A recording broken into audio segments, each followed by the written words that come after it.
அண்மை செய்தியை பார்த்து வருகிறோம். கள்ளக்குறிச்சி மாவட்டம் ரிஷிவந்தியம் அருகே மாடம்பூண்டி டாஸ்மாக் கடையில் பயங்கர மோதல் ஏற்பட்டிருக்கிறது. விவரங்களை செய்தியாளர் ஜனார்தனன் வழங்க கேட்கலாம். ஜனார்தனன், வணக்கம். இந்த சம்பவம் குறித்த முழு விவரங்கள் என்ன? வணக்கம்.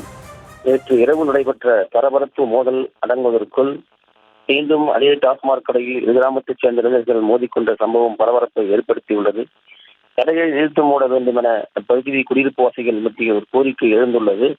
அதாவது கள்ளக்குறிச்சி மாவட்டம் ரிஷிவந்தியம் அருகே மாடாமூண்டி கூட்டுரோடு பகுதியில் உள்ள அரசு சொந்தமான டாஸ்மாக் கடையில் நேற்று இரவு எடையூர் மற்றும் மரூர் கிராமத்தைச் சேர்ந்தவர்கள் மதுபோதையில் கொலைவெறி தாக்குதலுடன் ஒருவரை ஒருவர் தாக்கிக் கொண்ட சம்பவம் பெரும் பரபரப்பை ஏற்படுத்தியுள்ளது. இன்று மீண்டும் அந்த மோதல் அடங்குவதற்குள் அதே கிராமத்தைச் சேர்ந்த இளைஞர்கள் கட்டை மற்றும் கற்களால் கடுமையாக மோதிக்கொண்ட காட்சி பெரும் பரபரப்பை ஏற்படுத்தியுள்ளது.